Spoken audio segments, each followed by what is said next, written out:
Školský rok sa nám síce už končí, no máme pre vás pripravené ešte jedný koncoročné newsky.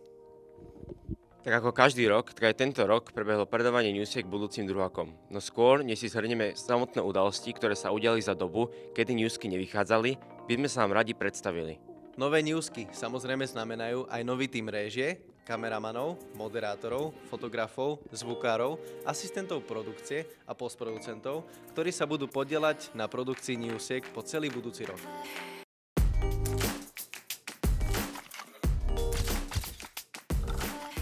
Už rovno teraz ste si mohli všimnúť prvú zmenu celkového vzhľadu, ktorou bolo naše nové intro. Okrem toho si na nových newskách môžete všimnúť nové prechody, menovky a aj samotné logo, ktoré si pre nás pripravil náš nový grafik.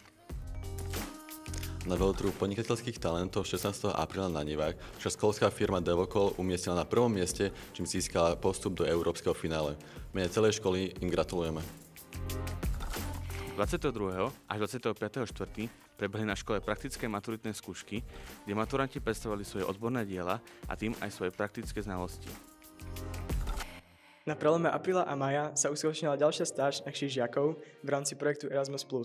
Žiaci IST, LK a PDT tak mali možnosť zažiť odborné vzdelávanie v cudzej krajine a v cudzom jazyku. Náročný mesiac pokračoval prijímacími skúškami deviatakov, ktorých sa tento rok prihlásilo až 460. V priebehu 2 dní sa nám snažili preukázať, ako sú pripravení na štúdium na strednej škole. Na tých úspešných sa tešíme už onedlho, a to v septembri.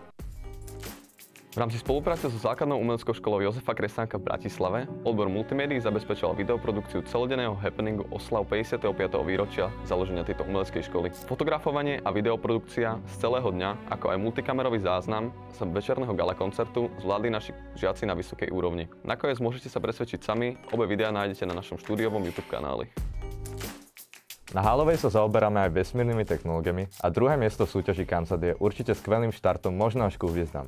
Veľké poďakovanie patrí celému tímu a aj našemu skvelému lektorovi Matúšovi Kovárovi. Finále pre štvrtákov v podobe akademického a maturitného týždňa je na priemyslovkách spojené s odbornou praxou s tretiakov a druhákov vo firmách. Dojmy sú také veľmi zmiešané, veľmi nervózny som, hlavne na tieto odborné. Takže z anglického jazyka nemám vôbec strach, ale toto mi robí asi najväčší problém. Prípravu som nepodcenil, tak myslím, že som adekvátne pripravený a ten stres tam viac prevláda. Sú žiaci, ktorí pracujú celé 4 roky a veľa si pamätajú, dokážu pracovať v súvislostiach, čiže dokážu potom na tej maturite doslova excelovať. No a potom sú takí samozrejme, ktorí si to nechajú na poslednú chvíľu, využijú treba z akademický týždeň, ktorý bol minulý týždeň. Obávam sa, že je to čím ďalej, tým viac a tých stresujúcich, pretože na to vplývajú rôzne iné vplyvy. To, čo sa deje okolo nás samozrejme, ale aj preto, že je to akási závažná skúška pre nich a prikladajú jej veľkú váhu. Čerešičkou na torte pre maturantov je slávnostné odozdávanie vysvedčení ako definitívna bodka za ich štvoročným štúdiom. Tretí rok sa odozdávali na akademickej pôde auly Panoeurópskej vysokej školy.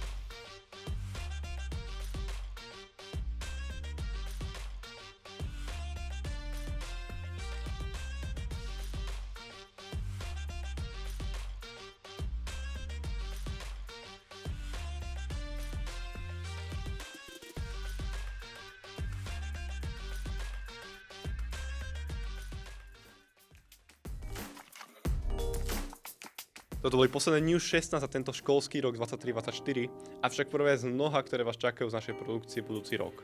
My ďakujeme triede 2. C za skvelú prácu, ktorú odviedli pri newskách tento rok a tešíme sa na vás po prázdninách. Majte sa.